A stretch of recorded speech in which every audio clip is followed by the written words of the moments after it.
Ya le he dado la vuelta a este Mexiquito casi entero, de norte a sur, de este a oeste.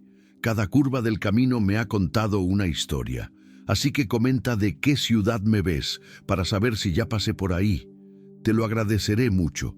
Me llamo Juan Carlos, pero en la carretera todos me conocen como Juan. Tengo 43 años y hace 8 que mi casa es la cabina de este tráiler Dina viejo, que ronca como un buey cansado, pero nunca me deja tirado. 8 años recorriendo México de punta a punta, llevando carga y cargando un dolor que no consigo descargar en ningún lado.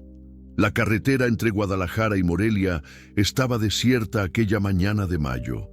El sol aún no había salido del todo, pero ya prometía un día de calor de los 1000 demonios. Encendí el radio, pura estática. Lo apagué. Prefiero el silencio. El ruido del motor y el viento en la ventana son compañía suficiente para quien no quiere pensar mucho. Me detuve en una gasolinera en Irapuato para cargar combustible. El gasolinero, un chavo nuevo de unos 20 años, intentó platicar. «¿Qué onda, jefe? ¿De dónde viene?» «De lejos», respondí seco, sin quitar los ojos del mostrador de la bomba. «¿Y a dónde va?» «Pa' lejos también». Él entendió el mensaje y se quedó callado. Pagué. Me tomé un café amargo en el mostrador y volví a la carretera. Siempre así, sin pláticas, sin amistades, sin nada que pueda crear lazos. Los lazos duelen cuando se rompen. El asfalto estaba bueno, pero mis pensamientos no. Nunca lo están. Es que hay cosas en la vida de uno que se pegan al alma como chapopote caliente y no salen más. Por más que intentes olvidar, por más que bebas, y bebí mucho, por más que te escondas en el fin del mundo, aquello está siempre ahí, esperando una grieta para volver. Yo tuve una familia. Tuve una casa en Aguascalientes, con un patio grande y un árbol de mango que daba fruta dulce. Tuve una mujer, Carla, que se reía a carcajadas y cocinaba el mejor mole de olla de todo el Bajío. Y tuve un hijo, mi niño, mi Pedrito. Tenía 6 años cuando pasó. Cabello rizado igual al mío, ojos grandes y curiosos, siempre preguntándome cómo funcionaba el motor del camión, siempre queriendo subirse a la cabina conmigo. «Papi, llévame contigo, papi, llévame contigo».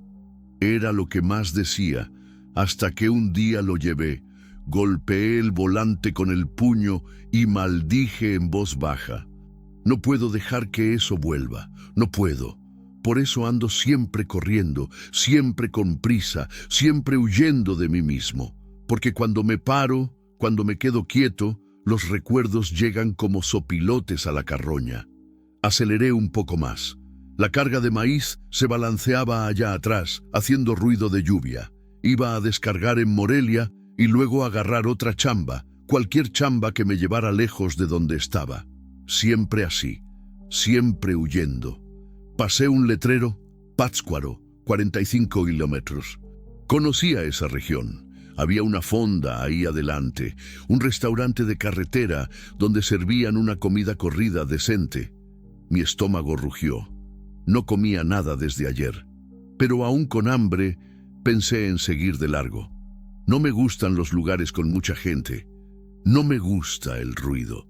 Y principalmente no me gustan los niños. ¡Ay, los niños! Ese es mi mayor problema. No consigo mirar a un niño sin sentir una cosa fea en el pecho. Un apretón que me quita el aire. Por eso evito parques, escuelas, cualquier lugar donde ellos puedan estar. En la carretera es más fácil. Aquí solo hay adultos. Solo hay gente grande. Solo hay personas que no me recuerdan. Dejé de pensar. Me concentré en el asfalto, en el calor que ya empezaba a subir, en el olor a diésel que se pegaba a la ropa. La carretera es mi fuga, pero también es mi prisión. Es el único lugar donde consigo respirar, pero es también donde me sofoco un poco más cada día. Aquella mañana, manejando por la carretera 15D, con el sol quemando el parabrisas, No tenía idea de que mi vida iba a cambiar. No tenía idea de que ahí adelante, a pocos kilómetros, me estaba esperando la cosa que más temía y que más necesitaba encontrar. Un niño, en realidad dos. El cielo estaba cambiando de color cuando vi la primera figura en la carretera. Nubes oscuras se acumulaban en el horizonte, prometiendo una lluvia torrencial. El viento había cambiado también. Ahora venía helado, moviendo la plataforma aún cargada. Eran casi las 11 de la mañana, pero parecía que la tarde iba a llegar temprano y pesada. Disminuí la velocidad cuando divisé lo que parecía ser una persona caminando a la orilla de la carretera. A la distancia podía ser un hombre, una mujer, no conseguía distinguir, pero conforme me aproximaba, las cosas fueron quedando más claras, y mi corazón se aceleró. Era una mujer, joven quizá unos 20 y tantos años, demasiado flaca, con un vestido azul desteñido que se le pegaba al cuerpo por el sudor. En los brazos cargaba un bebé envuelto en una cobija rosa, y al lado de ella, agarrándose fuerte de la falda del vestido, caminaba un niño pequeño. Mi pie fue directo al acelerador. La primera reacción fue siempre la misma: huir, pasar de largo, fingir que no vi, seguir adelante. Pero algo me hizo quitar el pie del acelerador. Quizá fue la forma en que ella caminaba, despacio, tambaleándose, como quien está al límite de sus fuerzas. O quizá fue el niño, tan pequeño, intentando acompañar su paso con las piernitas cortas. Estaban descalzos, los tres, a la orilla de una carretera de asfalto caliente, sin sombra, sin nada. Detuve el camión unos 50 metros adelante y me quedé ahí, con el motor encendido, las manos temblando en el volante. Miré por el retrovisor. Ella se había detenido también y me miraba. Aún a la distancia, se podía ver el desespero en sus ojos. El bebé en los brazos parecía llorando. Ella lo balanceaba de un lado para otro intentando calmarlo. Me quedé ahí parado por unos 2 minutos, 2 eternidades. Dentro de mi cabeza, 2 voces peleaban. Una decía: sigue adelante, Juan, no es problema tuyo. Tú no puedes involucrarte con niños, ya lo sabes. La otra decía: ella necesita ayuda, hombre. Mira el estado en que están. No puedes dejar a una mujer con 2 niños en la carretera así. El bebé lloraba más alto ahora. Aún con las ventanas cerradas y el motor encendido, yo conseguía oír. Y aquel llanto, Dios mío, cómo aquel llanto me removía por dentro. Cerré los ojos con fuerza, intentando no recordar, intentando no oír la voz de mi Pedrito llamando: papi, papi, ayúdame. No, no puedo pensar en eso ahora. Respiré hondo, metí reversa y volví despacio hasta donde ellos estaban. Me detuve justo al lado. Ella se acercó a la ventana y yo pude ver mejor su rostro, bonita, a pesar del cansancio y la suciedad. Ojos castaños grandes, boca reseca, cabello oscuro recogido en una coleta deshecha. Pero lo que más me llamó la atención fue la dignidad. Aún en aquel estado, ella mantenía la cabeza erguida. Abrí la ventana. Señora, ¿está bien?, pregunté, intentando mantener la voz firme. Sí, señor, respondió ella, pero la voz salió débil. Disculpe la molestia. No quería pedir, pero ¿no podría darnos un aventón hasta la próxima gasolinera, a cualquier lugar? Miré al niño a su lado.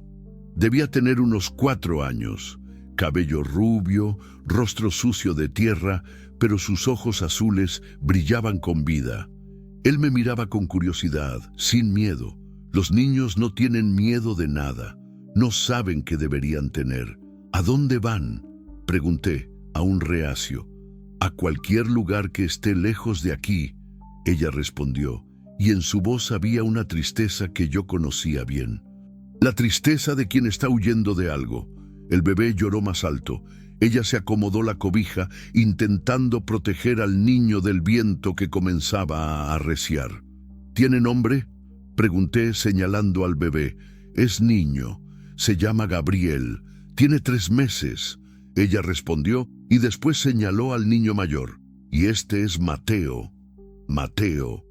El nombre me golpeó como un puñetazo. Pedrito tenía un amiguito llamado Mateo. Jugaban juntos en el patio, construían castillos de arena. «Señor, ¿está bien?». La voz de ella me trajo de vuelta. «Sí», mentí. «Suban. Los llevo hasta Morelia». Apagué el motor y bajé para ayudar. Ella me entregó al bebé por un instante mientras ayudaba al niño a subir a la cabina. Cuando Gabriel quedó en mis brazos, sentí las piernas flaquear. Hacía 8 años que no cargaba a un bebé. 8 años que no sentía aquel peso pequeño, aquella fragilidad toda dependiendo de mí. Él dejó de llorar y me miró. Ojos azules iguales a los del hermano. Pequeños, pero ya listos. Me sonrió. Una sonrisa chimuela, inocente, y en aquel momento algo dentro de mi pecho se resquebrajó.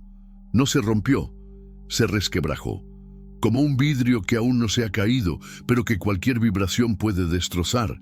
«¿Le gustó usted?», dijo ella subiendo a la cabina. «Él no deja de llorar con nadie, pero con usted». Entregué al bebé de vuelta y cerré la puerta. Volví a mi lugar y encendí el motor. Ahora eran 4 dentro de la cabina que siempre fue solo mía.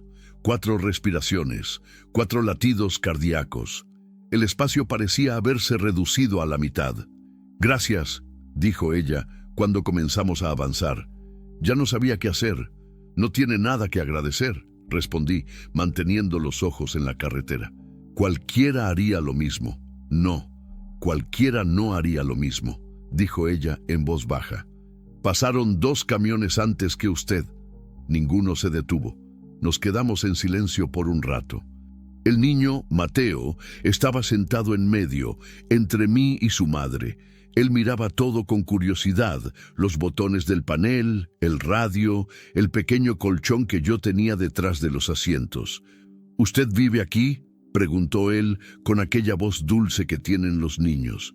«Más o menos», respondí sin mirarlo. «¡Qué padre! Yo también quería vivir en un camión», dijo él, entusiasmado. «Mi mamá dijo que vamos a vivir en un lugar nuevo. Va a ser padre también». La madre tomó su mano. «Sí, hijo. Va a ser un lugar solo nuestro». Pero en su voz no había certeza.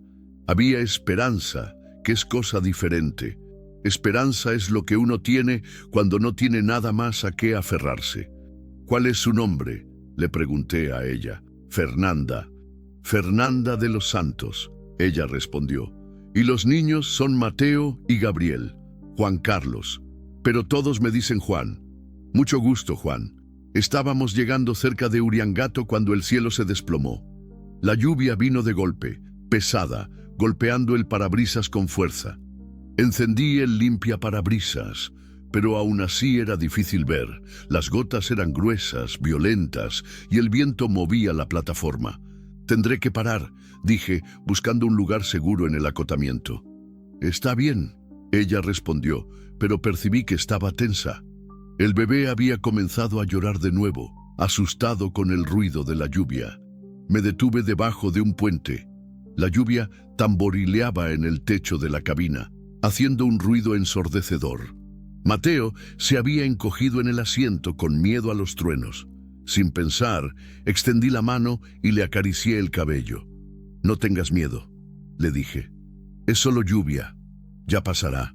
Él me miró con aquellos ojos azules confiados. «¿Usted no tiene miedo de nada?». La pregunta me tomó desprevenido. Yo, que tenía miedo de todo. Miedo de recordar, miedo de sentir, miedo de apegarme, miedo de perder de nuevo. Miedo de niños como él. «Sí tengo», respondí sincero. «Todo el mundo tiene miedo de algo». «¿De qué tiene miedo?». Miré a él, después a la madre, que nos observaba en silencio. Fernanda tenía los ojos llorosos, como si estuviera luchando contra lágrimas que no quería que aparecieran. «Tengo miedo de lastimar a las personas que quiero», respondí, y fue lo más honesto que dije en años. La lluvia continuaba cayendo, y ahí, en aquel espacio pequeño, con 3 personas que algunas horas antes eran extrañas para mí, Sentí algo que no sentía hace mucho tiempo. Sentí que no estaba solo. La lluvia había pasado, pero dejó el aire pesado cargado de humedad. Volvimos a la carretera en silencio, con los vidrios empañados y el olor a tierra mojada entrando por la ventilación.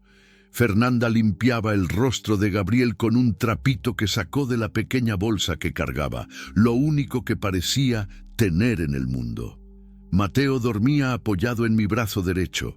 El calor de su cuerpo, la respiración suave, el olor a niño que se pegaba a la ropa. Todo eso me dejaba inquieto, pero no conseguía alejarme. Era como si una parte de mí, que hacía mucho tiempo estaba muerta, comenzara a despertar. Y dolía mucho. «Juan», dijo Fernanda en voz baja para no despertar al niño. «¿Puedo preguntarte algo?» «Puedes», respondí, pero mi cuerpo se tensó. No me gustan las preguntas. Las preguntas llevan a respuestas y las respuestas pueden llevar a lugares a los que no quiero ir. ¿Tienes familia? La pregunta quedó en el aire por un tiempo.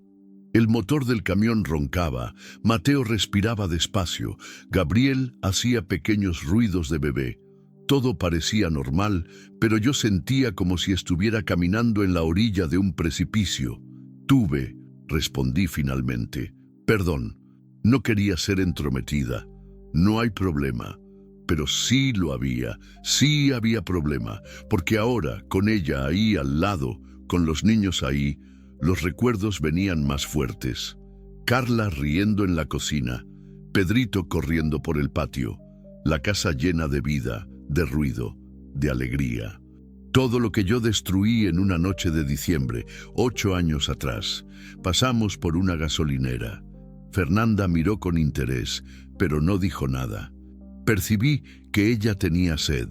Se humedecía los labios resecos de vez en cuando. Los niños también debían tener hambre y sed, pero no se detuvieron a pedir nada. «¿Tienen sed?», pregunté. «Sí», ella respondió vacilante. «Pero no tenemos dinero para comprar nada». «No hay problema. Yo compro». Me detuve en la siguiente gasolinera. Era pequeña, con una tiendita que vendía tortas, refrescos y algunas cosas básicas. Fernanda quiso bajar conmigo, pero le dije que se quedara con los niños. «¿Qué quieren?», pregunté. «Cualquier cosa está bien», ella respondió, pero vi en sus ojos un alivio enorme. «Muchas gracias». Compré agua, refrescos, algunas tortas y un biberón para Gabriel. Cuando volví, encontré a Fernanda cantando en voz baja para él. Era una canción que yo conocía, una que Carla cantaba para Pedrito cuando era bebé. «Duérmete, mi niño, duérmete, mi amor, que viene el coco y te come». Mi corazón se aceleró. Me quedé parado del lado de afuera del camión, sosteniendo las compras, incapaz de moverme. Su voz era dulce, bajita, llena de cariño, igual a la voz de Carla, igual a la voz de todas las madres del mundo cuando cantan para sus hijos. «Juan, ¿estás bien?». Fernanda había parado de cantar y me miraba por la ventana. «Sí», mentí subiendo a la cabina. «Traje unas cosas para ustedes». Sus ojos brillaron cuando vio la comida. Mateo despertó con el olor de las tortas y se entusiasmó. Pero aún con hambre, él esperó a que su madre autorizara antes de comenzar a comer. «Puedes comer, hijo», dijo ella, y después me miró. «Juan, no sé cómo agradecerte. No tiene nada que agradecer. Coma usted también». Mientras ellos comían, volví a conducir. Fernanda preparó el biberón para Gabriel y yo no conseguía dejar de observar por el rabillo del ojo.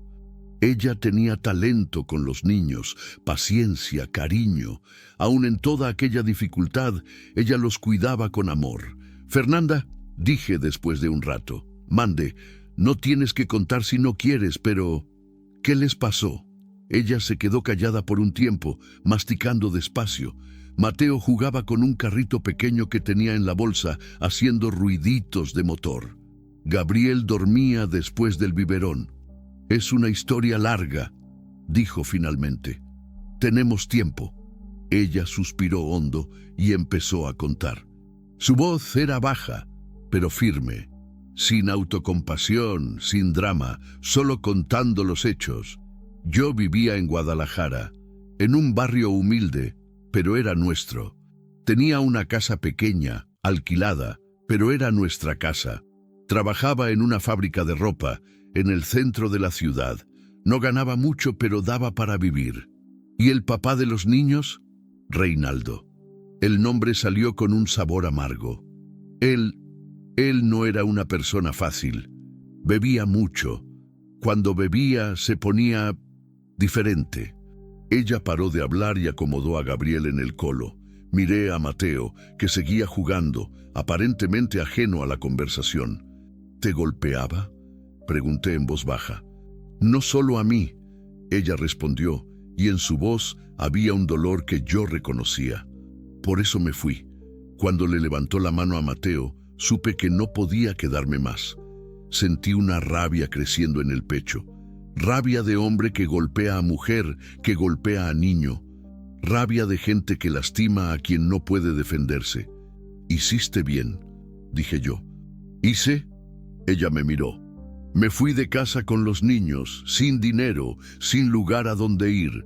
Dormí 3 noches en la central camionera, hasta que la policía dijo que no podía quedarme más ahí.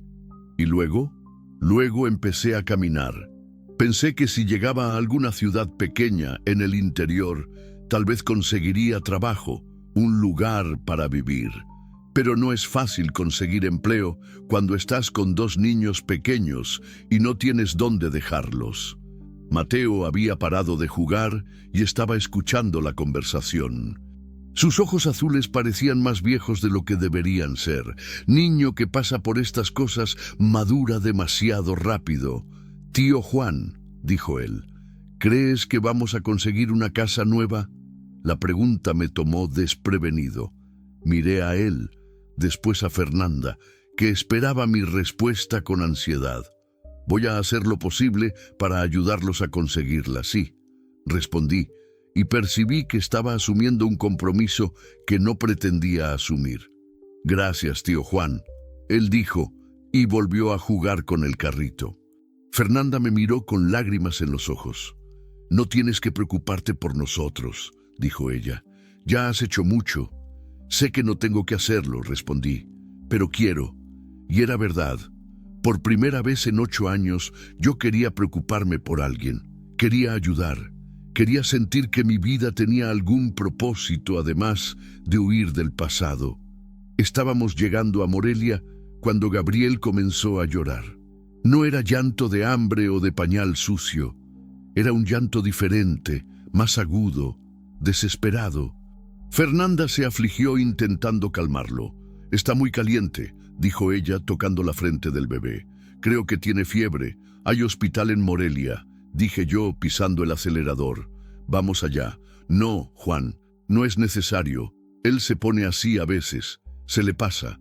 Pero yo veía en su rostro que estaba preocupada. Muy preocupada. Y Gabriel lloraba cada vez más alto, un llanto que cortaba el corazón. «Fernanda, vamos al hospital. No voy a dejar a este niño enfermo sin atención médica». «Pero no tengo dinero para pagar». «¿Quién habló de pagar? Para eso está el Seguro Popular». Ella me miró con alivio y gratitud. Mateo también estaba preocupado, tocando la cabeza de su hermanito. «No llores, Gabriel», le decía. «El tío Juan nos va a cuidar». Esas palabras me golpearon como un rayo. «El tío Juan nos va a cuidar». ¿Cuándo me convertí en el tío Juan? ¿Cuándo estas personas se convirtieron en mi responsabilidad? ¿Cuándo dejé de ser solo un camionero solitario y me convertí en alguien en quien otras personas confían? Llegué al hospital y me detuve en urgencias. Fernanda bajó corriendo con Gabriel en los brazos y yo me quedé en el estacionamiento con Mateo. Él estaba asustado, con los ojos llenos de lágrimas. «¿Gabriel va a estar bien, tío Juan?». «Sí», respondí, y por primera vez en mucho tiempo yo estaba rezando para que fuera verdad. «No te vas a ir, ¿verdad?». La pregunta me dejó sin habla. Miré a aquel niño pequeño, asustado, que acababa de conocer y que ya confiaba en mí más de lo que yo merecía. «No me voy a ir», respondí. Lo prometo. Y en aquel momento supe que mi vida había cambiado para siempre, que ya no iba a poder huir, que estas 3 personas se habían convertido de alguna forma en mi familia, aunque yo no supiera aún cómo lidiar con eso. 3 horas esperando en la sala de emergencias del hospital, con Mateo durmiendo en mi colo y yo mirando el reloj a cada minuto. Nunca pensé que pudiera afligirme tanto por un niño que ni siquiera era mío. Pero ahí estaba yo, con el corazón apretado, rezando a un Dios que hace mucho tiempo yo creía que me había abandonado. Fernanda salió de la sala de los médicos con Gabriel en el colo. Ella estaba pálida, pero aliviada. ¿Y bien?, pregunté, intentando no demostrar el desespero en la voz. Infección en el oído. Ella respondió, sentándose a mi lado. Nada grave, pero doloroso. El médico le recetó antibiótico y analgésico. Gracias a Dios, suspiré. Juan, ella dudó. Los medicamentos cuestan 1.200 pesos. La miré. Vi la vergüenza en sus ojos, la humillación de tener que pedir. Sabía bien lo que significaba no tener dinero ni para el medicamento del hijo. Vamos a la farmacia, dije yo, levantándome con Mateo, aún durmiendo en los brazos. No puedo aceptar que pagues otra cosa por nosotros. Fernanda, basta, tú pagarías si tuvieras, ¿no es así? Claro que sí. Entonces está combinado. Cuando tengas, pagas. Por ahora, yo presto. En la farmacia compré los medicamentos y algunas cosas más. Pañales para Gabriel, ropita para Mateo, leche en polvo. Fernanda intentó protestar, pero yo fingí que no oía. Cuando salimos, ya eran casi las 8 de la noche. Gabriel estaba más calmado con el medicamento para el dolor y Mateo había despertado con hambre. ¿Dónde van a dormir hoy?, pregunté, pero ya sabía la respuesta por la forma en que ella desvió la mirada. Ya veremos qué hacemos, ella dijo. No harán nada, se vienen conmigo. Juan, no podemos. Claro que pueden. Yo tengo una casa. La mentira salió naturalmente. Yo no tenía casa. Hacía 8 años que no tenía casa, pero en aquel momento supe que iba a tener que conseguir una. No podía dejar a una mujer con 2 niños pequeños durmiendo en la calle. ¿Tienes casa?, preguntó ella sorprendida. Tengo, mentí de nuevo. Aquí cerca. No es gran cosa, pero tiene cama, tiene baño, tiene cocina. En realidad, yo estaba pensando en un motel que conocía a las afueras de la ciudad. El dueño era conocido mío. Tal vez aceptaría que yo pagara un departamento para el fin de semana hasta que pensara en una solución mejor. Fuimos hasta allá. El motel era sencillo, pero limpio. Hablé con don Antonio, el dueño, que fue comprensivo. Nos alquiló un departamento con 2 camas y una cocina pequeña. No hizo preguntas, solo agarró el dinero y entregó la llave. No es un lujo, pero sirve, dije yo, abriendo la puerta del cuarto. Fernanda entró con los niños y se quedó parada en medio de la sala, como si no creyera que tenía un lugar para quedarse. Gabriel dormía tranquilo en sus brazos, finalmente sin dolor. Mateo corrió hacia una de las camas y se lanzó encima. ¡Qué cama tan suave!, gritó él saltando. «Mamá, ven a ver. Cuidado para no despertar a Gabriel». Ella dijo, pero estaba sonriendo. Por primera vez desde que la conocí, ella estaba realmente sonriendo. «Juan», ella se volvió hacia mí. «No sé qué decir». «No tienes que decir nada. Sí necesito. Nos salvaste hoy. Literalmente nos salvaste». Me quedé sin respuesta. No me consideraba héroe de nadie. Era solo un hombre intentando hacer lo correcto por primera vez en mucho tiempo. «Yo voy a quedarme aquí al lado», dije yo, señalando el cuarto de al lado. «Cualquier cosa, solo toquen la pared. No necesitas quedarte. Estamos seguros ahora, lo sé, pero quiero quedarme». Ella me miró a los ojos y asintió. Después de que se acomodaron, me fui a mi cuarto y llamé a algunos contactos, intentando conseguir trabajo en la región. Algo que me permitiera quedarme cerca por algunos días hasta resolver la situación de ellos. Conseguí un flete de Morelia para Guadalajara, salida el lunes. 2 días para pensar en una solución, pero en la madrugada todo cambió. Eran como las 3 de la mañana cuando oí que tocaban la pared. No era una llamada normal, era desesperada, repetida. Me levanté de un salto y corrí hacia su cuarto. Fernanda estaba en pánico. Gabriel ardía en fiebre de nuevo, mucho peor que antes. Él temblaba, los ojitos revirados, la respiración agitada. «Juan, está muy mal», ella gritaba llorando. «Muy mal». Tomé a Gabriel en brazos, él estaba hirviendo, el cuerpecito pequeño temblando como una hoja. Mateo había despertado y lloraba asustado en la esquina de la cama. «Vamos al hospital», dije yo. «Ahora». Corrí hacia el estacionamiento con Gabriel en brazos, Fernanda y Mateo atrás. En el camino, el bebé tuvo una convulsión. Vi los ojitos de él revirándose, el cuerpo poniéndose rígido, y sentí un miedo que no sentía hacía 8 años. El mismo miedo que sentí cuando vi a mi Pedrito en el hospital, conectado a aquellos aparatos. No, no puedo dejar que esto suceda de nuevo. No puedo perder a otro niño. Llegué al hospital acelerando y gritando. El equipo médico tomó a Gabriel de mis manos y lo llevó corriendo a la sala de emergencias. Fernanda intentó acompañar, pero no la dejaron. Nos quedamos en la sala de espera. Fernanda lloraba desesperada, Mateo agarrado a ella. Yo andaba de un lado para otro, incapaz de quedarme parado. «Se va a morir, Juan». Ella sollozaba. «Mi bebé se va a morir». «No va a morir», dije yo, pero mi voz tembló. «No va a morir. ¿Y si muere? ¿Y si lo pierdo?» «No voy a aguantar, Juan. No voy a aguantar». Me senté a su lado y la abracé. Mateo se acurrucó en mí también, y ahí quedamos los 3, agarrados uno al otro, esperando noticias de Gabriel. Fue cuando entendí que no importaba hacía cuánto tiempo yo conocía a estas personas. No importaba que no fueran de mi sangre, ellos eran mi familia ahora. Y si algo le sucedía a Gabriel, una parte de mí iba a morir junto. «Tío Juan», dijo Mateo con la voz pequeña, «estás llorando». Pasé la mano por mi rostro. Era cierto. Lágrimas que yo no derramaba hacía 8 años estaban corriendo por mi rostro. «Sí», respondí. «A veces los adultos lloran también. Por Gabriel. Por Gabriel. ¿Te gusta Gabriel, verdad, tío Juan?» La pregunta me dio en el pecho. Miré a aquel niño pequeño, con los ojos azules, llenos de confianza en mí. «Sí», respondí, y fue la primera vez que lo admití en voz alta.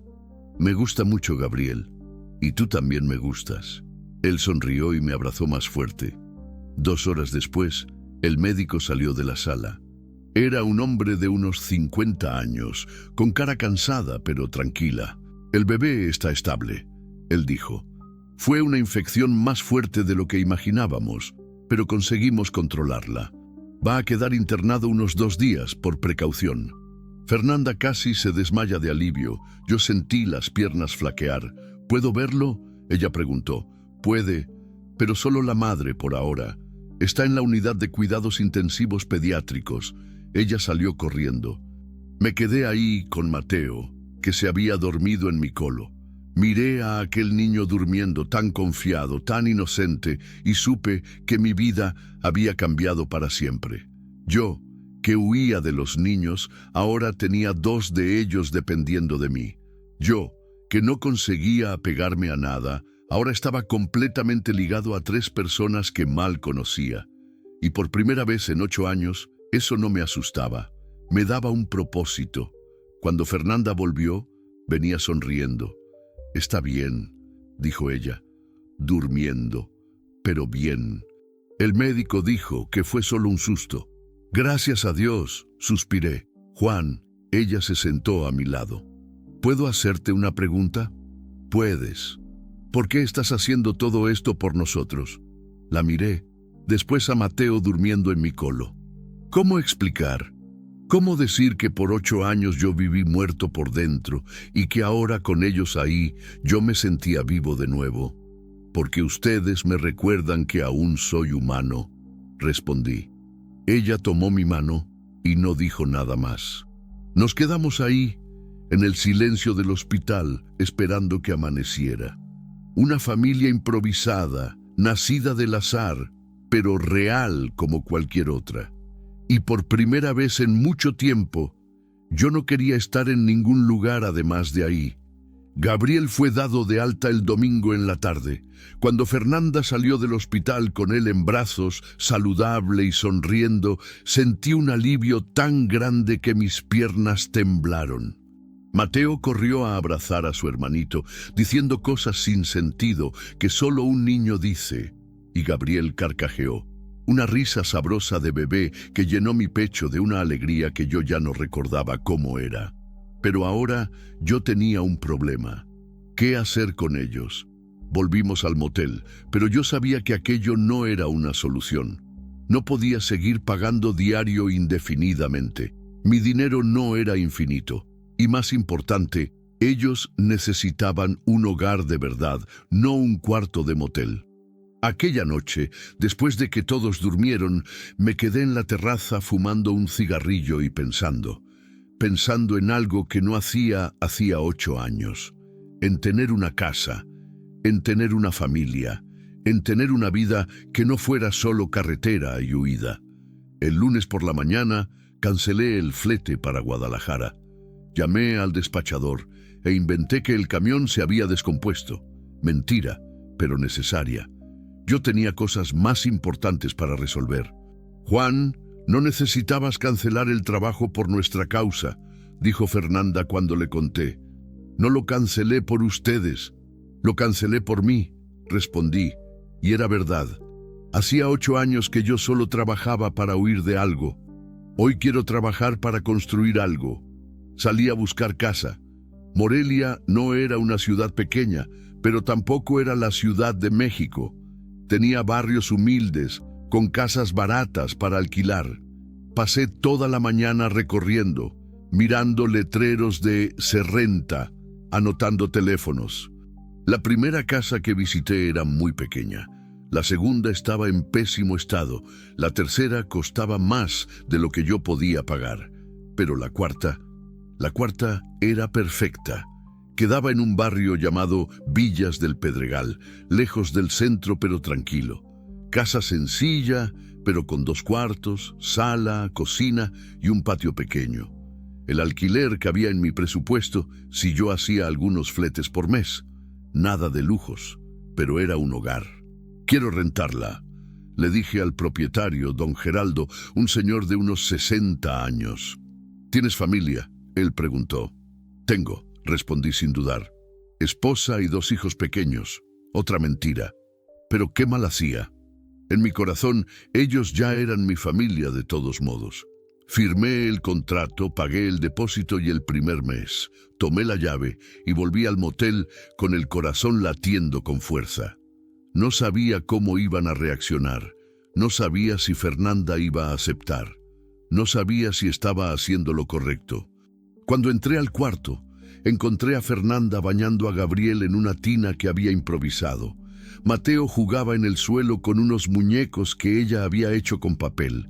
Aquella escena simple, doméstica, me golpeó como un balde de agua fría. Era así como debería ser una familia. Era así como yo quería que fuera. Fernanda, dije yo, necesito hablar con ustedes. Ella terminó de secar a Gabriel y se sentó en la cama. Mateo largó los juguetes y vino a sentarse a mi lado. Alquilé una casa, dije yo sin rodeos. ¿Cómo así? ¿Una casa? Para que ustedes vivan, Juan. Ella comenzó, pero yo interrumpí. Déjame terminar. Alquilé una casa porque ustedes necesitan un lugar donde quedarse. Es pequeña, sencilla, pero es un hogar de verdad. Con un patio para que Mateo juegue, con un cuarto para que Gabriel duerma tranquilo. Ustedes no pagan nada, yo pago la renta. No puedo aceptar eso, dijo ella sacudiendo la cabeza. Ya es demasiado lo que has hecho. ¿Por qué no puedes? Porque no está bien. Apenas me conoces, apenas nos conocemos. ¿Y qué? ¿Cómo así? ¿Y qué? Respiré hondo. Había llegado la hora de decir la verdad. Fernanda, hace 8 años que vivo muerto por dentro. 8 años que no siento nada además de culpa y dolor. Cuando los encontré en la carretera, algo dentro de mí despertó. No sé explicarlo bien, pero ustedes me salvaron tanto como yo los salvé a ustedes. Ella me miraba en silencio, con lágrimas en los ojos. Yo perdí a mi familia, continué. Perdí a mi hijo por culpa mía y juré que nunca más me apegaría a nada ni a nadie, pero ustedes llegaron a mi vida como un torbellino y ahora no consigo imaginar mi vida sin ustedes.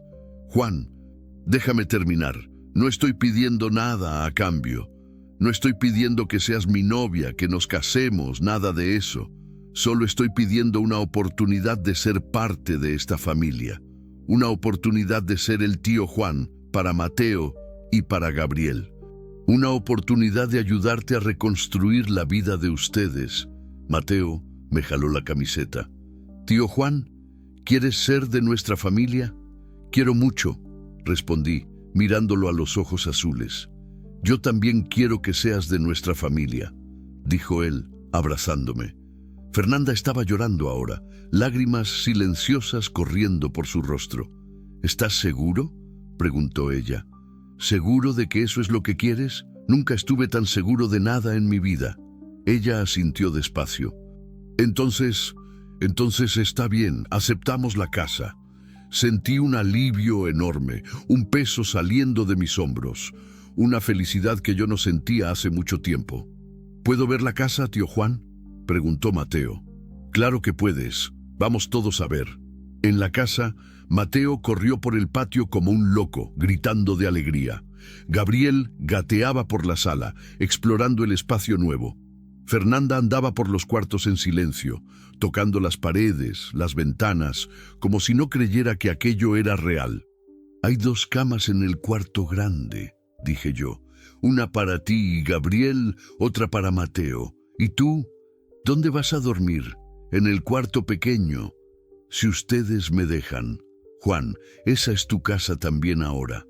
Aquellas palabras me hicieron más feliz que cualquier dinero del mundo. Pasamos el resto de la tarde organizando la casa. Compramos algunas cosas básicas: ollas, platos, ropa de cama. Fernanda insistió en hacer la primera cena, aún con pocos ingredientes. No es gran cosa, dijo ella sirviendo arroz, frijoles y huevo frito. Está perfecto, respondí, y era verdad. Hacía 8 años que yo no comía una comida hecha en casa, en una mesa de familia. Después de la cena, bañamos a los niños y los acostamos. Mateo quería que yo le contara una historia, entonces inventé una sobre un camionero que viajaba por México ayudando personas. Él durmió sonriendo. Gabriel también durmió tranquilo, en la cuna improvisada que hicimos con una caja y unas cobijas. Fernanda y yo nos quedamos en la sala, tomando café y conversando en voz baja. Juan, dijo ella, ¿puedo preguntarte algo? Claro. ¿Qué pasó con tu hijo? La pregunta que yo sabía que iba a llegar. La pregunta que yo temía, pero que sabía que necesitaba responder. Si íbamos a ser una familia, ella tenía derecho de saber la verdad.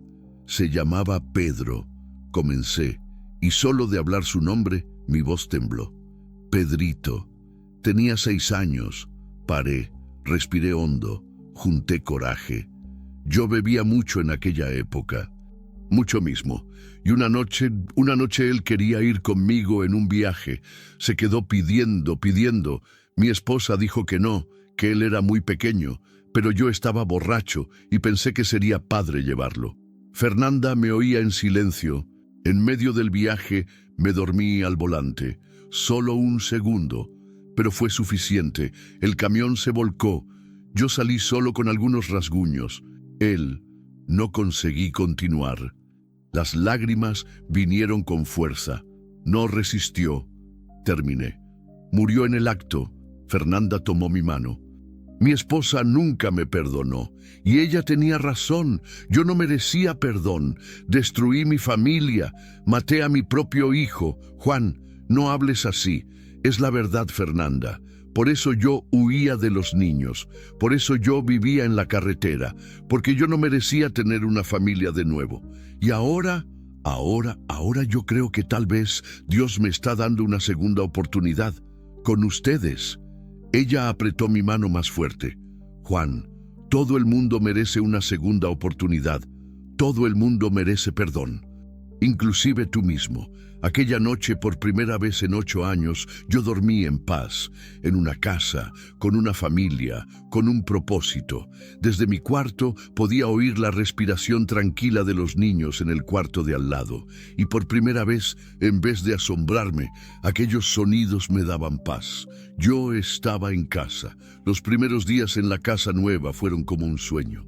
Despertar en la mañana y oír a Gabriel balbuceando en la cuna, Mateo corriendo por el patio, Fernanda canturreando en la cocina, eran sonidos que yo pensé que nunca más iba a querer oír, pero que ahora me llenaban de una paz que yo no conocía. Pero la realidad tiene una forma cruel de recordarnos que la vida no es solo alegría.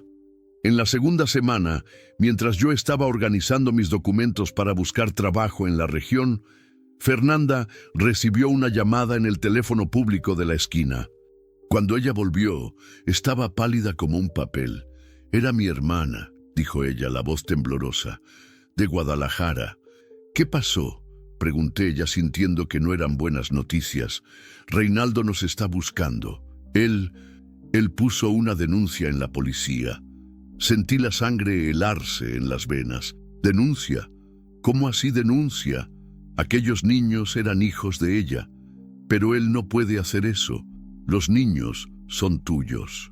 Legalmente son de los dos, ella explicó, sentándose en la mesa de la cocina con las manos temblando. Nosotros nunca nos separamos oficialmente. En el papel, nosotros aún estamos casados. ¿Y luego? ¿Qué significa eso? Significa que si la policía me encuentra, ellos van a llevarse a los niños de vuelta con él. El mundo pareció derrumbarse en mi cabeza. Imaginar a aquellos niños volviendo a un hombre violento, al ambiente que Fernanda había descrito, era inaceptable. Eso no va a suceder, dije yo, con una firmeza que ni yo sabía que tenía. No voy a dejar. Juan, tú no entiendes. Si ellos descubren dónde estamos, no van a descubrirlo. ¿Cómo puedes estar seguro? Miré a ella, después a Mateo, que jugaba en el patio sin saber nada, a Gabriel, que dormía tranquilo en su colo, porque no voy a dejar que lo descubran. Aquella tarde, mientras los niños dormían, Fernanda y yo conversamos sobre todas las posibilidades. Ella estaba desesperada, hablando en huir de nuevo, en tomar a los niños y desaparecer. Pero yo tenía una idea mejor. Fernanda, necesitas separarte de él oficialmente, pedir una orden de protección, probar en la justicia que él es violento. ¿Crees que es fácil? Él nunca dejó una marca visible, y cuando la dejó me avergoncé de denunciar. Pero tienes vecinos que vieron, ¿no es así? Gente que sabía. Tal vez, pero eso significa volver a Guadalajara. ¿Y si él me encuentra antes? No vas sola. Yo voy contigo. Ella me miró espantada. Juan, tú no puedes dejar tu vida por nuestra causa. ¿Qué vida, Fernanda? Hasta hace 2 semanas yo no tenía vida, solo tenía huida. Ahora yo tengo una familia que proteger. La palabra familia sonó natural en mis labios. Y era eso mismo lo que ellos eran para mí ahora, tío Juan. Mateo había despertado de la siesta y vino a la sala. ¿Vamos a viajar de nuevo? ¿Cómo explicarle a un niño de 4 años que tal vez tuviera que volver con el padre que lo golpeaba? ¿Cómo decir que el mundo a veces es injusto con quien no lo merece? Tal vez tengamos que viajar, sí, respondí, tomándolo en brazos. Pero va a ser diferente esta vez. Vamos juntos, como una familia. Tú prometiste que no te ibas a ir, dijo él, con aquellos ojos azules llenos de confianza. Y yo no me voy a ir. Donde ustedes vayan, yo voy junto. Aquella noche, después de que los niños durmieron, Fernanda y yo nos quedamos hasta tarde planeando. Si íbamos a hacer eso, tenía que ser de la forma correcta.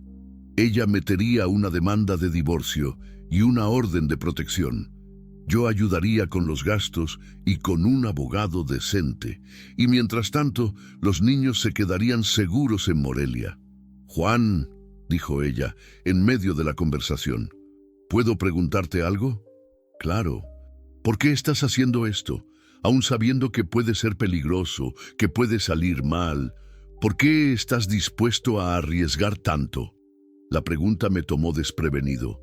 Me quedé ahí, mirándola en la luz tenue de la sala, pensando en la respuesta. ¿Recuerdas lo que te conté sobre mi hijo? Recuerdo.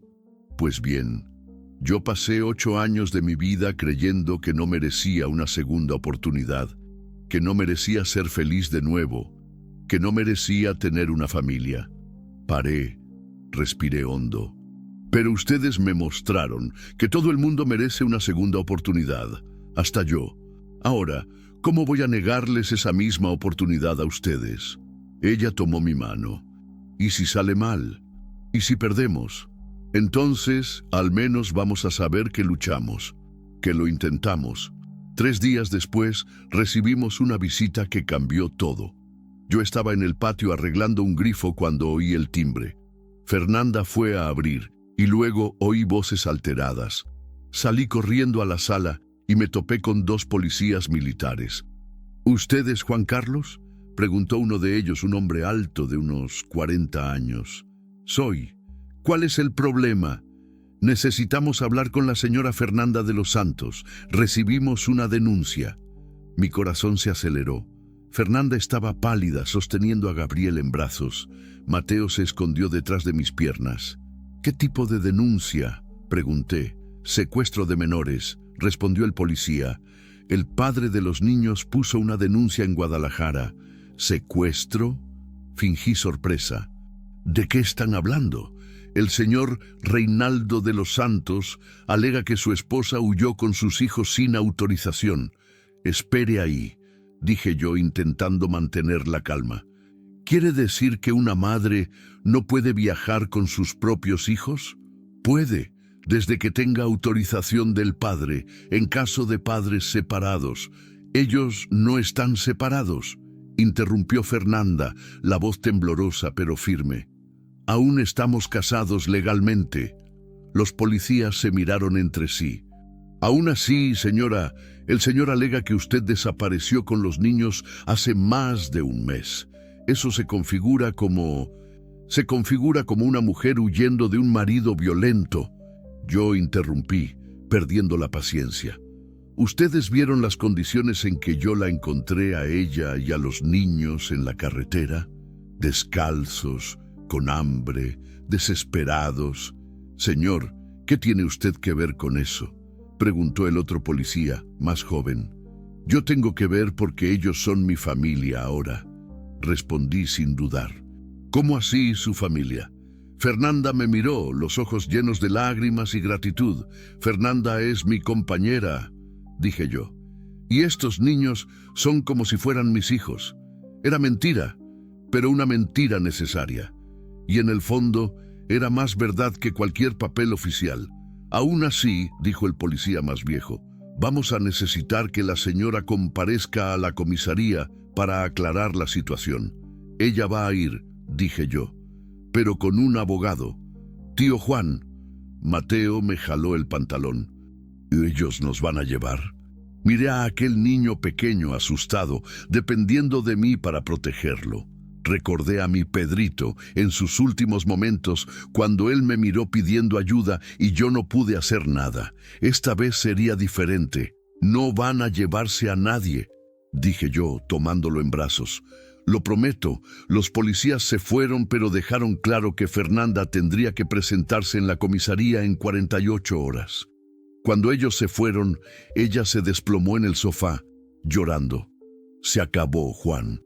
Ellos van a quitarme a los niños. No va a pasar, dije yo, sentándome a su lado. Vamos a luchar. ¿Cómo? ¿Contra quién? Yo no tengo dinero para un abogado. No tengo cómo probar que él es violento. Fernanda, mírame. Tomé su rostro entre mis manos. ¿Confías en mí? Confío. Entonces déjame encargarme de esto. Déjame protegerlos. Aquella noche, después de que los niños durmieron, llamé a algunos contactos que aún tenía en Guadalajara. Los camioneros conocen gente en todos lados y yo necesitaba información sobre este Reinaldo. Lo que descubrí me dejó aún más decidido a no dejar que aquellos niños volvieran con él. Reinaldo de los Santos tenía antecedentes policiales por embriaguez, peleas en bares y sospecha de agresión doméstica, pero nunca formalizada. Era exactamente el tipo de hombre que yo imaginaba. A la mañana siguiente fui a la comisaría solo antes de que Fernanda se presentara. Conversé con el delegado, un hombre de mediana edad que parecía razonable. «Doctor», dije yo, «esta mujer y estos niños huyeron de casa porque estaban siendo agredidos. Sé que ella no tiene pruebas formales, pero yo vi el estado en que estaban en la carretera.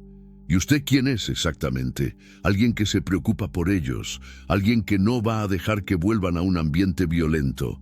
Señor Juan, comprendo su preocupación, pero la ley es clara. Si no hay denuncia formal de agresión, si no hay proceso de separación, los niños pertenecen tanto al padre como a la madre.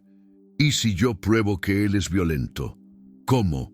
Deme unos días, solo unos días para conseguir testigos, pruebas. No deje que los niños vuelvan con él hasta entonces». El delegado quedó pensativo. 3 días, dijo él finalmente. Pero la señora tiene que presentarse aquí hoy, y si en 3 días usted no trae nada concreto, voy a tener que cumplir la orden. 3 días son suficientes. Cuando llegué a casa, encontré a Fernanda dándoles el desayuno a los niños, intentando mantener la normalidad. Pero yo veía en su rostro el miedo, la ansiedad. «¿Y bien?», preguntó ella cuando quedamos solos. «Conseguí 3 días. Tú vas a presentarte hoy, pero ellos no van a quitarte a los niños aún. ¿Y después de los 3 días? Después de los 3 días, vamos a haber conseguido lo que necesitamos para probar que él no merece a estos niños». «Juan, estás siendo muy optimista». «Fernanda», interrumpí, ¿recuerdas lo que me dijiste sobre que todo el mundo merece una segunda oportunidad? Recuerdo. Pues bien, esta es nuestra segunda oportunidad. No podemos desperdiciar. Aquella tarde, mientras Fernanda estaba en la comisaría, me quedé en casa con los niños. Mateo estaba más pegado que de costumbre. No se apartaba de mi lado. Gabriel lloraba más que de costumbre también. Los niños sienten cuando la tensión está en el aire. «Tío Juan», dijo Mateo mientras jugábamos en el patio, «¿vamos a tener que volver con papá?». La pregunta me golpeó como una puñalada. ¿Cómo responder eso a un niño? «¿Por qué quieres volver con tu papá?». Él sacudió la cabeza con fuerza. «No quiero. Él grita mucho y lastima a mamá». «Mateo, mírame». Me agaché a su altura.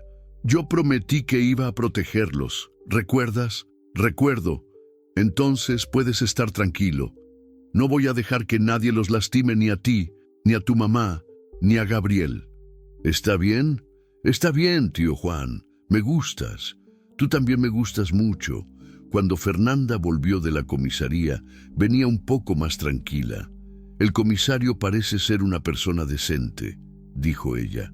Explicó que si conseguimos pruebas de la violencia, él puede pedir a la justicia que suspenda la custodia temporalmente. ¿Ves? Te dije que iba a salir bien». «Juan», ella dudó, «¿qué les dijiste sobre nosotros? Que eres mi compañera, que los niños son como si fueran mis hijos». «Pero nosotros no. Sé que no somos nada oficialmente, pero en mi corazón ustedes son mi familia. Y si necesito mentir para proteger a mi familia, miento cuantas veces sea necesario». Ella me miró con aquellos ojos castaños llenos de emoción. «Juan, ¿estás seguro de que eso es lo que quieres? ¿Tener una familia ya hecha, con todos los problemas que vienen junto?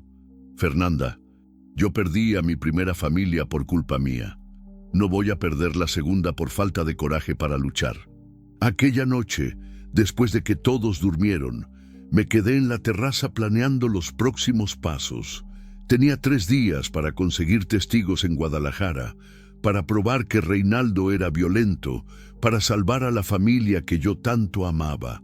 3 días para no fallar de nuevo, 3 días para probar que yo merecía una segunda oportunidad, y esta vez no iba a decepcionar. 3 días, 72 horas para salvar a una familia. En la primera mañana tomé la carretera hacia Guadalajara. Dejé a Fernanda y a los niños con doña María, la vecina, una señora de unos 60 años, que se enamoró de los niños desde el primer día. Ella prometió cuidarlos como si fueran sus nietos. «¿Vas a volver, verdad, tío Juan?», preguntó Mateo agarrado a mi pierna. «Sí, y cuando vuelva no vamos a necesitar más tener miedo de nada». El viaje hasta Guadalajara fue el más angustiante de mi vida. No por los kilómetros, sino por el peso de la responsabilidad. Si fallaba, perdería a las únicas personas que me hicieron sentir vivo de nuevo. Primera parada, el antiguo barrio de Fernanda. Conversé con vecinos, con el panadero de la esquina, con la dueña de la tienda de abarrotes. Todos confirmaron lo que yo ya sabía. Reinaldo era violento, bebía mucho y todos le tenían miedo. ¿Cuántas veces nosotros oímos que ella gritaba allá adentro?, dijo doña Concepción, una vecina. Pero ella nunca quiso poner una denuncia. Le daba vergüenza. ¿Usted estaría dispuesta a dar su testimonio en la policía? Claro que sí. Aquella muchacha no merece sufrir en las manos de aquel hombre. Conseguí 5 testigos en el primer día. En el segundo, fui tras los registros médicos. En el centro de salud del barrio, descubrí que Fernanda había llevado a Mateo 3 veces a consulta por caídas, todas en el periodo que ella estaba con Reinaldo. «Doctor, conversé con el médico que atendía a la familia. ¿Estas caídas eran realmente caídas? Muchacho, entre nosotros un niño no se cae tanto así, y no le tiene miedo a su propio padre como aquel niño le tenía. ¿Usted haría un informe sobre eso?». «Lo haría y lo voy a hacer». En el tercer día fui tras el propio Reinaldo. Lo encontré en un bar en el centro de la ciudad, a las 2 de la tarde, ya borracho. Un hombre alto, fuerte, con cicatrices en el rostro y mirada agresiva. «¿Tú quién eres?», preguntó cuando me acerqué. «Alguien que está cuidando de tu familia». «¿Mi familia? Aquella golfa huyó con mis hijos». «Ella huyó porque tú la golpeabas». Él se levantó tambaleándose. «Pruébalo, hijo de la chingada. Prueba que yo la golpeaba. Lo voy a probar en la justicia». Él avanzó hacia mí, pero tropezó en su propia pierna. Otros hombres en el bar tuvieron que sujetarlo. «Cuando agarre a esa mujer, ella va a ver lo que es recibir una paliza de verdad», gritó él. «Y los niños también. Listo». Tenía lo que necesitaba, un hombre visiblemente alterado, amenazando con violencia contra la exmujer y los hijos en frente de testigos. En el regreso a Morelia, mi corazón latía con fuerza. Había conseguido todo: testigos, informes médicos, hasta una grabación de las amenazas que hice en el celular. Pero ¿y si no fuera suficiente? ¿Y si la justicia decidiera que los niños tenían que volver aún así? Llegué a casa, ya era de noche. Antes mismo de abrir la puerta, oí risas allá adentro. Fernanda jugaba con los niños en la sala y por un momento olvidé todos los problemas. Era eso lo que yo quería proteger. Era por eso que yo estaba luchando. «¡Tío Juan!», Mateo corrió a mis brazos. «Volviste, sí. Y traigo buenas noticias». Después de que los niños durmieron, le conté todo a Fernanda. Le mostré los testimonios, los informes, la grabación. Ella lloró de alivio. «Lo conseguiste», dijo ella. «Realmente lo conseguiste». «Lo conseguimos», corregí, «pero aún no ha terminado. Mañana vamos a la comisaría. En la mañana siguiente presentamos todo al comisario. Él analizó los documentos con cuidado, oyó la grabación, leyó los testimonios. «Es material suficiente», dijo él finalmente. «Voy a pedir al juez que suspenda la orden de búsqueda y aprehensión y determinar que los niños se queden con la madre hasta el proceso de separación». Sentí un alivio tan grande que mis piernas flaquearon. Fernanda lloró. Después de meses de miedo, Finalmente estábamos libres, pero la mejor sorpresa vino 3 semanas después. Fernanda había conseguido un empleo en una tienda de ropa en el centro de Morelia. Yo estaba haciendo fletes regionales, siempre volviendo a casa en el mismo día. Los niños estaban felices, saludables, seguros. Una noche, después de la cena, Fernanda vino a conversar conmigo en la terraza. «Juan, necesito hablar contigo. Dime, ¿recuerdas cuando nos conocimos en la carretera? ¿Cómo olvidarlo? Yo estaba desesperada, sin dinero, sin lugar a donde ir, sin esperanza. Y entonces apareciste tú. Fernanda, déjame terminar. Tú nos salvaste aquel día, pero yo creo que nosotros te salvamos también». Ella tenía razón, completamente cierta. En estas semanas viviendo juntos, continuó ella, yo vi quién eres realmente. Vi cómo cuidas de los niños, cómo te preocupas por nosotros, cómo cambiaste. Yo les agradezco a ustedes por... Juan, ella interrumpió tomando mi mano. Me enamoré de ti. Las palabras quedaron en el aire entre nosotros. Sentí el corazón acelerarse, la garganta secarse. Fernanda, no necesitas responder ahora. Solo quería que lo supieras. Quería que supieras que tú no eres solo el tío Juan para los niños. Para mí, eres mucho más que eso. La miré. Realmente la miré. Vi a una mujer fuerte, valiente, que había pasado por tanto y aún conseguía amar. Vi a la madre dedicada que cuidaba de sus hijos con cariño. Vi a la compañera que me había ayudado a encontrarme de nuevo. Fernanda, dije yo, cuando los encontré en la carretera, yo era un hombre muerto por dentro. Hacía 8 años que yo no sentía nada además de culpa y dolor. Y ahora yo no consigo imaginar mi vida sin ustedes, sin ti. Ella sonrió. Aquella sonrisa que yo había aprendido a amar. Entonces, ¿eso es un sí? Es más que un sí, es un yo también te amo. Nos besamos ahí en la terraza, con el sonido de las chicharras y el olor a lluvia en el aire. Fue el primer beso que yo di en 8 años. Y fue perfecto. 6 meses después, estábamos casados. La ceremonia fue sencilla, en el registro civil, solo con doña María como testigo. Mateo cargó los anillos en un platito que la maestra de la escuela le ayudó a hacer. Gabriel estaba en los brazos de Fernanda, riendo y aplaudiendo durante la ceremonia. Aquella noche, en nuestra casa, porque ahora era realmente nuestra casa, después de que los niños durmieron, nos quedamos en la sala conversando sobre el futuro. «Juan», dijo Fernanda, «¿te arrepientes de algo? De casi haber pasado de largo por ustedes en la carretera aquel día. En serio, si hubiera seguido adelante, si no hubiera parado para ayudar, yo habría perdido la oportunidad de ser feliz de nuevo. Y yo habría perdido la oportunidad de conocer al hombre más increíble del mundo». La miré, después al cuarto donde los niños dormían, después a la casa que construimos juntos. «Fernanda, ¿puedo confesarte algo? Claro, yo siempre odié a los niños. Después de que perdí a mi hijo, yo no conseguía estar cerca de ningún niño sin recordarlo, sin sentir dolor. ¿Y ahora? Ahora yo entiendo que los niños no son recuerdos de lo que yo perdí. Ellos son promesas de lo que yo puedo construir. Aquella noche, por primera vez, conseguí hablar de Pedro sin llorar. Le conté a Fernanda sobre él, sobre cómo era, sobre los sueños que yo tenía. Y por primera vez, los recuerdos no dolían. Ellos calentaban el corazón. «¿Crees que él aprobaría lo nuestro?», preguntó ella. «Estoy seguro de que sí. Pedro siempre quiso un hermanito. Ahora él tiene 2. 2 años han pasado. Hoy, mientras escribo esto, estoy sentado en la mesa de la cocina de nuestra casa. Fernanda está preparando el desayuno, cantando en voz baja una canción que Mateo aprendió en la escuela.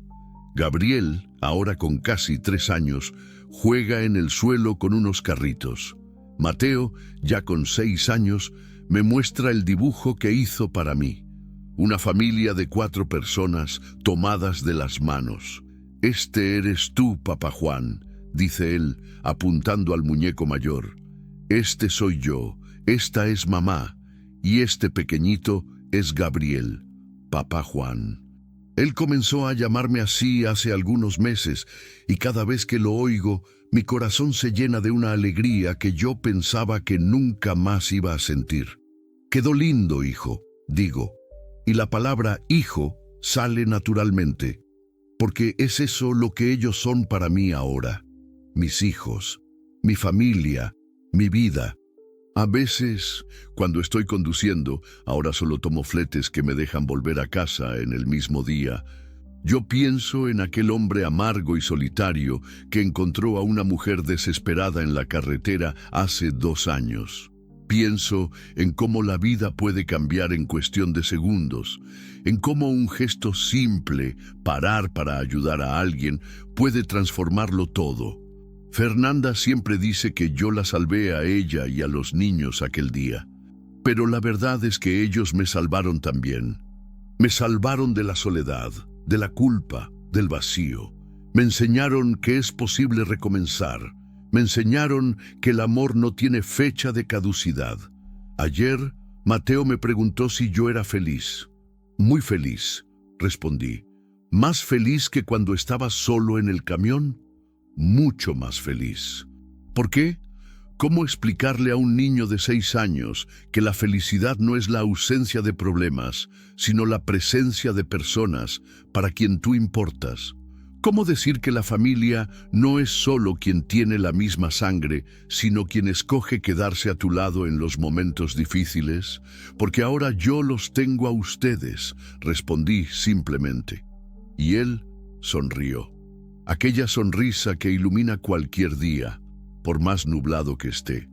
Si me encuentras hoy en la carretera, no vas a ver más aquel hombre sombrío y solitario de hace 2 años. Vas a ver a un camionero que lleva en la billetera fotos de sus hijos, que llama todas las noches a casa para saber cómo fue el día de su familia, que no ve la hora de llegar a casa. Vas a ver a un hombre que aprendió que a veces, cuando paras para ayudar a alguien, quien acaba siendo ayudado eres tú mismo. Vas a ver a un hombre que descubrió que el corazón, por más roto que esté, siempre tiene espacio para más amor. Vas a ver a un hombre que entendió que la vida siempre ofrece segundas oportunidades. Solo hay que tener coraje de aceptarlas. Y si por acaso ves a una familia en la orilla de la carretera necesitando ayuda, para, siempre para, porque nunca se sabe. Tal vez ellos también estén esperando por ti. El amor no se trata de encontrar a la persona perfecta, sino de ver a una persona imperfecta de forma perfecta. Y a veces, el amor nos encuentra cuando menos lo esperamos, transformando no solo nuestra vida, sino quienes somos por dentro.